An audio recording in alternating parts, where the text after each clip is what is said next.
I stepped into my role probably 6 months before the pandemic. It was a remarkable time to transition into healthcare supply chain. A lot of the manufacturing was outsourced, and in that contract manufacturing landscape, it became increasingly difficult to identify sources of goods. It really opened our eyes into the need to map multiple tiers up in a supply chain so that you could more readily identify sources of either raw materials or finished goods. You can't manage an operation if you can't measure it. You can't measure it if you're not ensuring that you have the right data around your operation to inform measurement on service levels, performance, and ultimately resiliency.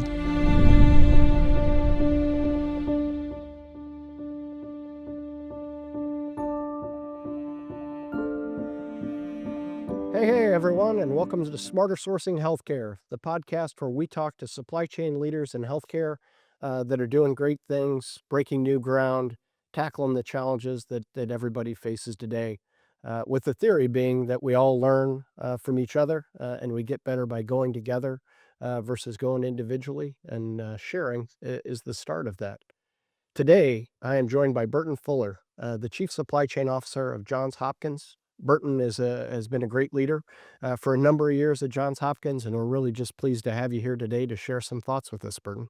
Thanks, Eric. I'm really excited to be here and appreciate the invitation to join you on your podcast. It'll be great. We're going to cover a lot of ground, as they say, and maybe the first question out of the gate, because in a world of supply chain leaders that all come to this role in varied ways, right? There's no set career path necessarily.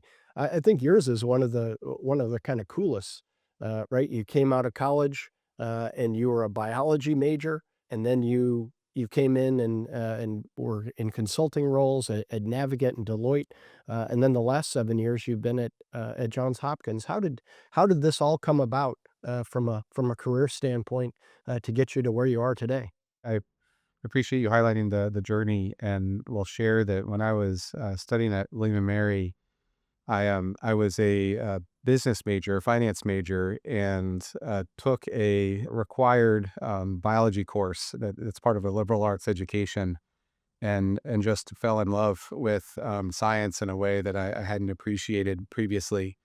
And so came out, graduating from the undergraduate business school, but as you mentioned, with a major in biology and with the intent of going pre-med, and was able to land a role in consulting, helping hospitals to evaluate opportunities to reduce their expense on medical devices and implants, and found that it was a great way to leverage, my desire to learn about science and how medicine was applied, but to stay on the business side of medicine. And the rest is history. And spent my time in consulting, kind of building on that sourcing focus in the PPI space, and evolved into broader margin improvements, post-merger integrations, operational improvements. And it was kind of those various experiences at different hospitals and health systems with different challenges that brought me to Johns Hopkins 7 years ago, and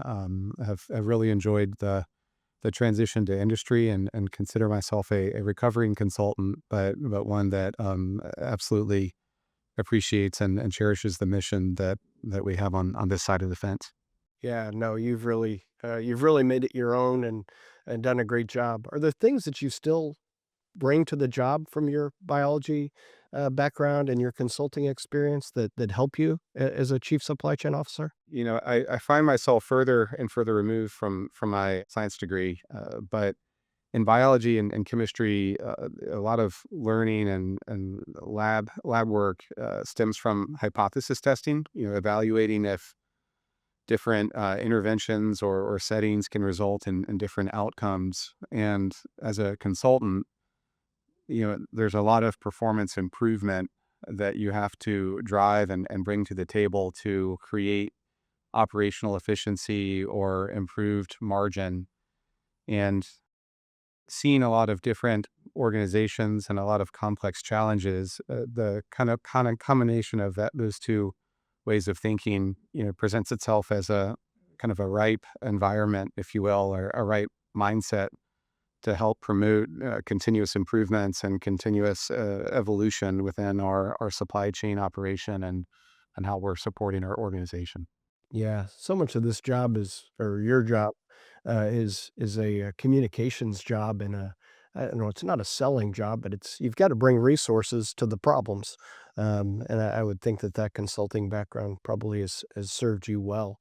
And maybe we use that to layer into thinking about the intelligent supply chain. You know, if the industry is moving to kind of intelligent automation, you know, when you look at supply chain, is there a way that you're thinking about that at Johns Hopkins to use the resources you've got and the processes you've got to to bridge that gap?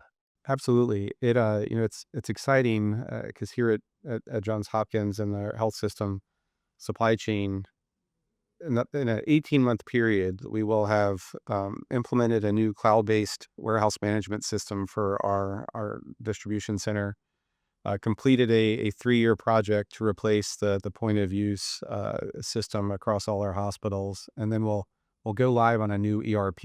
And so if nothing, we are ripe for opportunities to introduce, more of the intelligent automation into our supply chain that you're alluding to, and are really have been focused on laying a foundation to advance and evolve in that capacity. I think that there are various facets in our supply chain that we've been able to develop some solutions now. When we went to our new cloud-based WMS, we implemented a demand planning module that allowed us to automate through some statistical algorithms, reordering points that accommodate seasonality, accommodate spikes and varying demand and fill rates. That has allowed us to have a fluid par for many of our items that are critical, but also from an operation standpoint has helped us layer truckload and palletized quantities to our orders so that we can do things like reduce our parcel. But as we are continuing to look at ways to expand the services that our operation provides through our consolidated service center, some of the things that we are working on to support our hospitals, will involve having and leveraging some of the information that the EHR provides. And so one of the areas that I'm excited to advance our intelligent automation, if you will, is in bringing some of our case data into our key schedule data into our demand planning forecast so that we can not only have seasonality through transactional data points, but also some proactive, what does our schedule look like? What are some of the procedures and case volumes that we have coming up as we kind of continue to look to expand some of the services we're providing to our OR? So I would highlight that is where we are today. And with all the technologies that we have shifting, are eager to kind of continue to leverage some of the new insights, new information, and new technology stack that we'll have to manage our supply chain. Yeah. And you were a pioneer in point of use technologies spread across a large swath of the health system. Really great to hear that you're planning to connect to the EHR, right? That's been kind of the holy grail of demand planning and thinking about the whole system all the way through. You know, and maybe as you think about your CSC, right? You guys have had a CSC in place, pretty good size one, 165,000 square feet since 2018. Do you have plans to use that physical asset in new and different ways in the future? And do you need technology to do that? How does technology enable that? Yeah, we are very excited about our plans for our CSC and have really spent time since 2018, as you highlighted, really maximizing and optimizing some of our distribution services and the footprint that we have around med surg supplies, and have evolved to a point where we are starting to engage more closely with some of the perioperative and procedural areas. And one of the projects that we have on the horizon is looking to bring some of our case cart builds into our CSC into a clean room there, so that we can start to treat some of our higher volume procedures almost like custom packs, except preloaded, ready to go on case carts, such that we can relieve some of that operational burden for our hospitals, who are constrained on space, constrained on some of the operational efficiencies that we've been able to establish there. And so I'd highlight that as one of the flagship projects that we're excited about launching in the coming year. You mentioned, what does the technology look like, and how are we framing the technology support there? I generally frame that we have gone through a pretty rigorous effort, if you will, on trying to identify where we can provide more value to our hospitals, and we like to think of value within fiscal terms, but also in clinical value, and what value are we delivering to help support the clinical operation.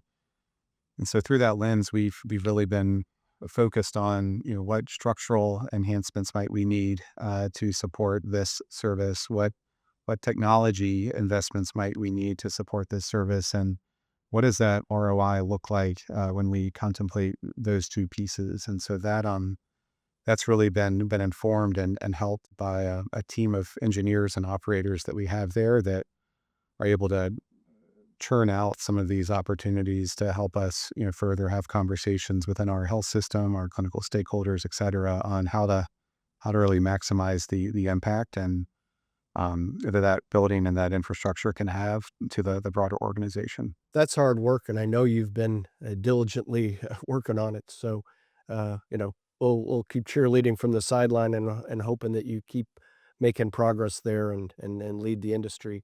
Wanna maybe shift gears a little bit, and maybe it's variation on a theme, but over the years, you and I have had, I'd call it we've both been passionate about resiliency, and we've had some, let's call them healthy debates over the years around what that looks like, and how to best go about it. But I think it's fair to say that Johns Hopkins and you specifically have been a leader in the area of resilience. How are you thinking about that and mapping beyond your CSC and your own facilities and the supplies you have to distributors and manufacturers and global sourcing?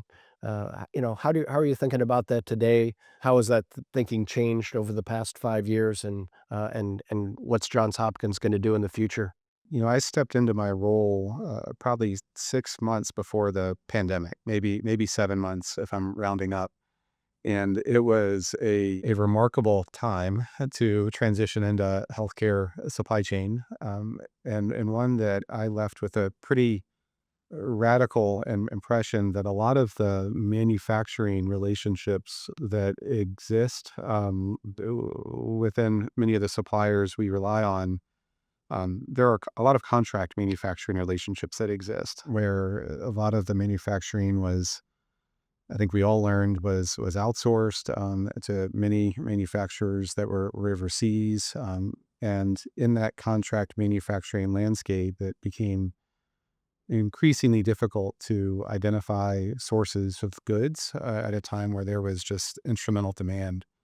We were fortunate to find a service that, with one of the consultancies that we were working with at the time, was able to demonstrate an ability to map some of the tiers for the suppliers that we typically worked with, to identify where some of these contract relationships existed.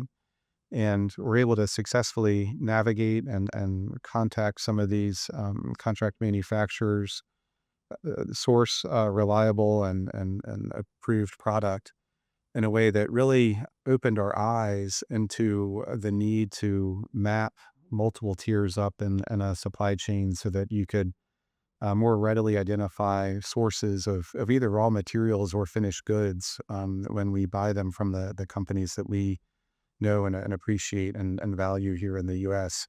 That service, turned into a kind of a collaboration with a few other health systems and that consultancy to illuminate more of our supplier relationships. And we were able to use that, as you were alluding to identify, when there are geopolitical events or natural disasters that might disrupt manufacturing for some of these tiers up the supply chain. And I've been able to leverage that information to identify where we might need to adjust our inventory levels to be able to, ride out a disruption. And no one bats 1,000, but we've had some success in being able to circumvent some disruptions by using this tool.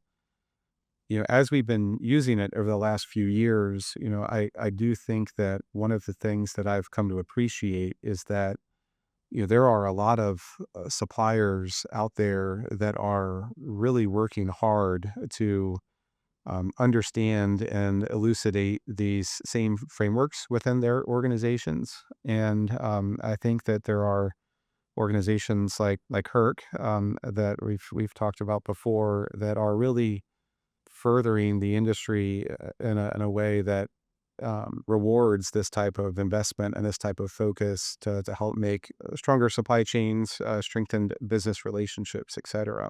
And so our tact, if you will, has really evolved to be one that's twofold. Continue to try to get ahead of disruptions as disruptions occur, but at the same time work with certain suppliers that we have trusted relationships with to share information where we can, so that we can collaborate on strengthening each other's supply chains. And so I think that's the direction and the spirit of which we have evolved over the last 5 years, and tending to identify and partner with vendors as they come to the table, identifying some of the efforts they have underway to improve, and reconciling this with what they know and what we know about their network, to assess their resiliency as we undergo contract awards. Yeah. Well, I think it's been amazing work, and I appreciate, and I know the industry appreciates your leadership and leaning into Herc and while still leading and thinking about best in class and all the things that you're working on. So great stuff. And I wanted to go back. I probably didn't give enough focus on the the point of use and the way that you've aligned to clinicians. I think you've leaned into standardization, as much as anybody in the industry, and trying to get that clinical buy-in to think about service at the point of use, and now thinking about how to leverage the CSC in different ways. Has there been any secret sauce that you can share with the audience around how you've gotten clinician buy-in to go tackle that from a supply chain standpoint? That's a tough question and a big question, Eric. What I'll share is that clinical integration has been a hot topic for a long time in supply chain. And, I appreciate that there is a vast application to clinically integrate sourcing events, value analysis and sourcing, and having clinicians at the table providing feedback on the products that are awarded contracts, and how the evaluation or the rollout might proceed. I think what we've tried to promote here within the Johns Hopkins health system is a mindset within our team, across our supply chain team, of clinically integrating the operations side of supply chain, and trying to shift the conversation in a way that recognizes that there is a need to engage with clinicians in a way that perhaps shifts to reliability of supplies, a slight deviation from sourcing, but what supplies are needed in a current location, and which ones are critical, and how can we ensure they're getting there. And it really dovetails into the market environment over the last 5 years, the number of back orders and disruptions and retooling of manufacturing relationships that have been a ripple effect of the pandemic, but seem to continue to proceed with a volume that is a constant focus for us. And so that notion of clinically integrating our supply chain is one that our team members in supply chain have embraced. And we've been fortunate to have some really great partners in the form of our nursing and our nursing colleagues, as well as our quality and safety colleagues across our health system, where there's a paradigm shift that we are softly trying to promote. And that is that a decade ago, even 6 years ago, there may have been normalcy around shielding some of our clinical staff from needing to talk about, what's on the shelf and how it's put on the shelf and which shelf it's on.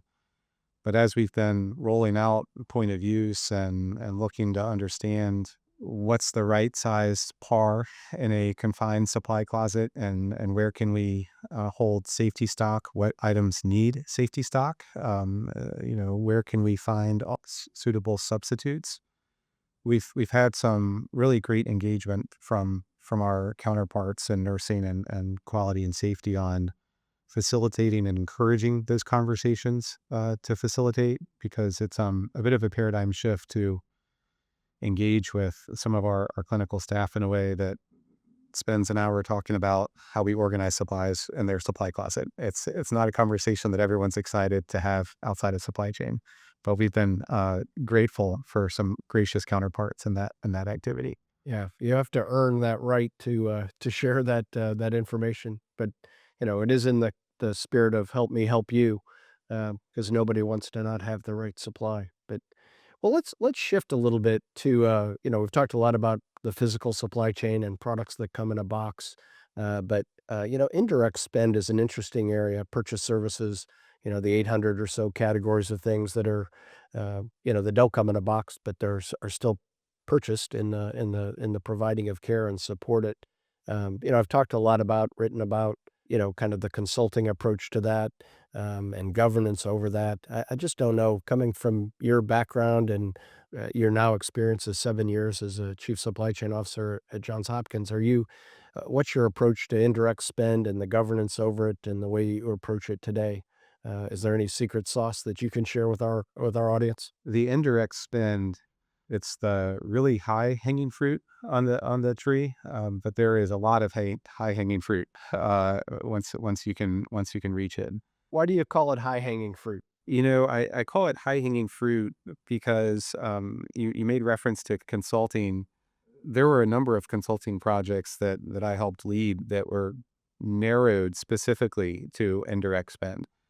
And part of the drivers for that are that the information, the granular data that you need to identify some of the opportunities and drive cost reduction is often really hard to obtain. You can see vendor level, total spend, but the nuances and intricacies that are on the invoice oftentimes get lost in translation as they migrate into the ERP.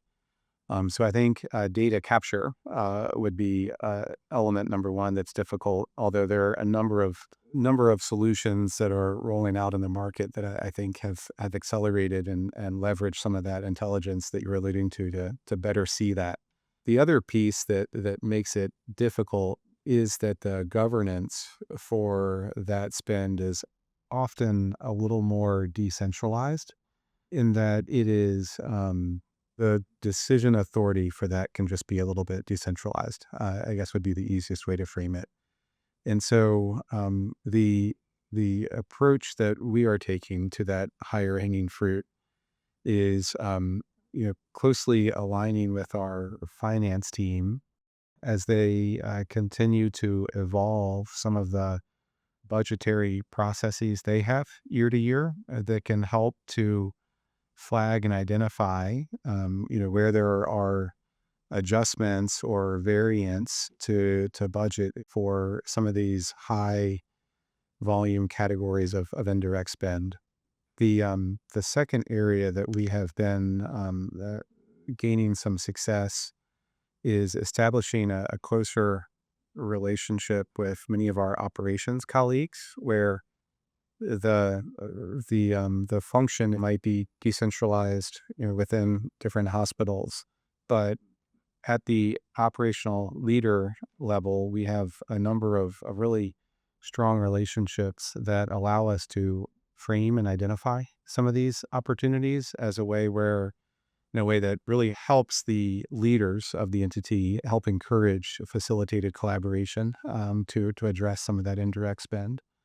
So it's a long-winded way of saying we consider it the higher hanging fruit, but it's one that as you generate some wins and can point to winning, single or hitting singles and doubles and an occasional home run from some of these categories, the proof is in the pudding, and you get traction to bring others to the table to help you drive down some of that spend. And I would say beyond that process, closely linking some of that indirect spend to our capital request processes, where we're seeing oftentimes capital projects, capital equipment can have with it that tail of spend, whether it's in the form of service and maintenance or otherwise, but more closely integrating ourselves into that capital planning process so that we can surface and identify where there's some opportunities to streamline and reduce OpEx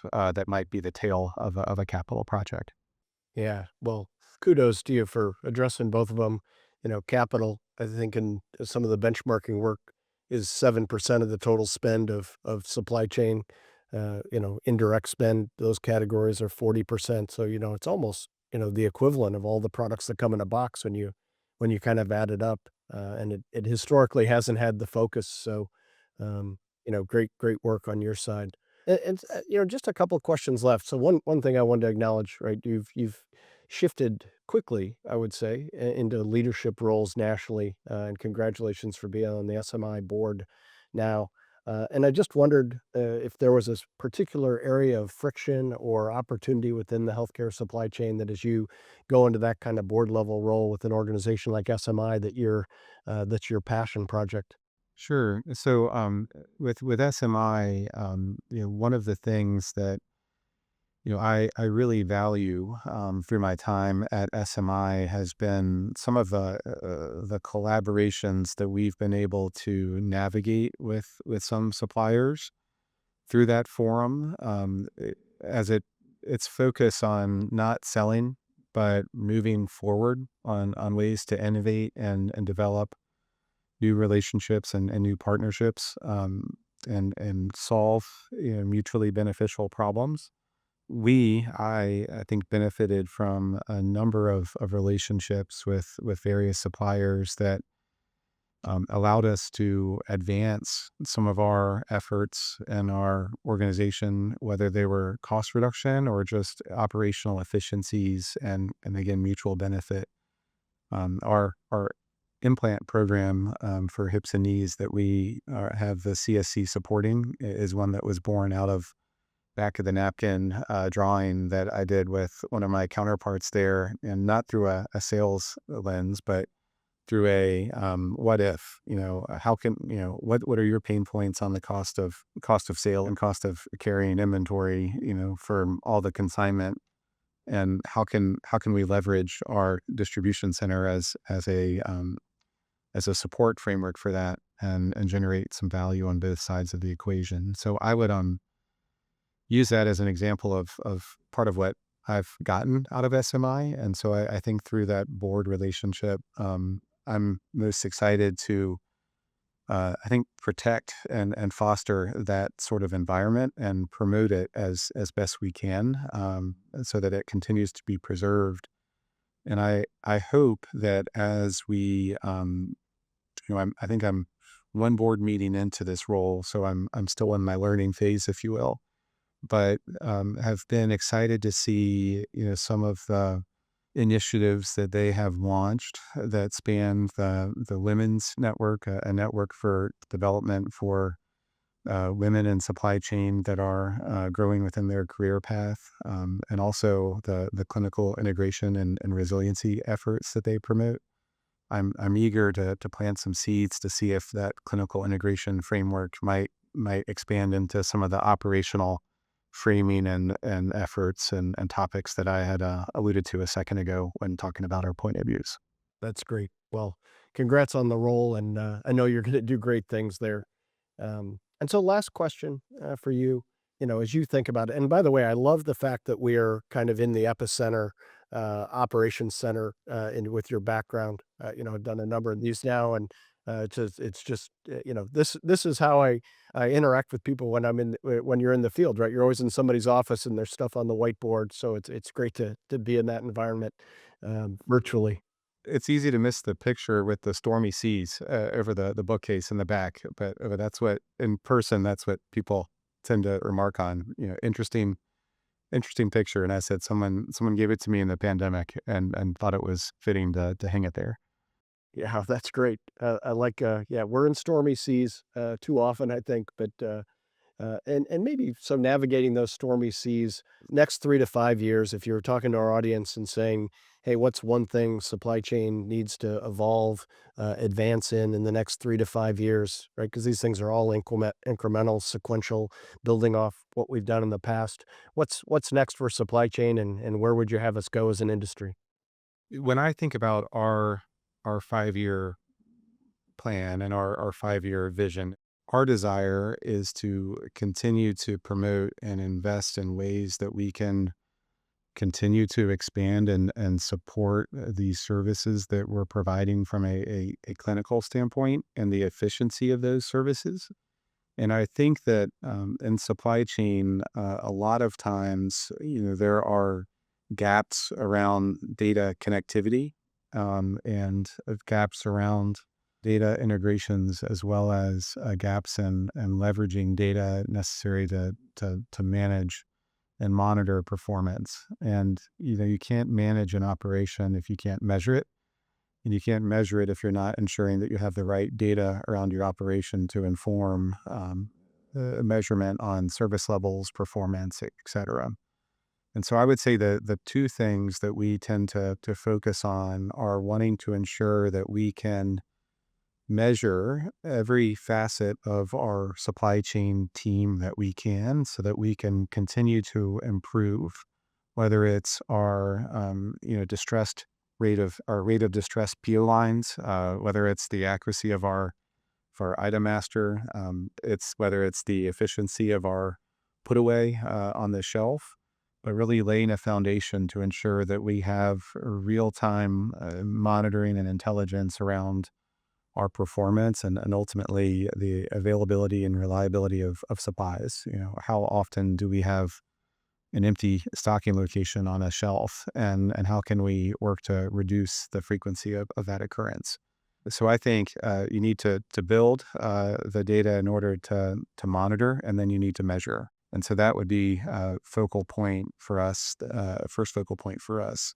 That integration between our demand planning tool and our WMS and our PHR data, you alluded to as being the holy grail. I would agree with that characterization, but it's one that we are excited to progress and work towards, and one that I think offers a lot of potential, not just internally, but when I talk to some of the suppliers that have more advanced supply chains, they're laying a foundation for intelligent automation in a similar capacity, and I think there will be critical connections that we can make with the information that we have from our demand planning efforts and the information they have and their demand forecasting efforts to come together and really synchronize in a way that provides much more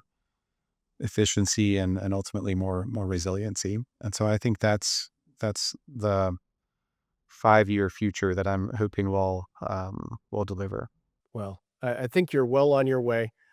You've done a lot, and just thank you, Burton, today for sharing with us. I think the audience hopefully got a lot from it. The utmost respect for you and the supply chain at Johns Hopkins, and for everything that you're doing for the industry. Just really appreciate it, and appreciate you being on the podcast. And to our audience, thank you for joining us. Thank you for your feedback on these sessions. I hope you enjoyed it. We've got to innovate. We've got to keep working together, and just appreciate you all being here. And hope you all have a tremendous and great day. And thank you again to Burton Fuller on behalf of Eric O'Daffer. This has been Smarter Sourcing Healthcare, and take care. Thank you, Eric.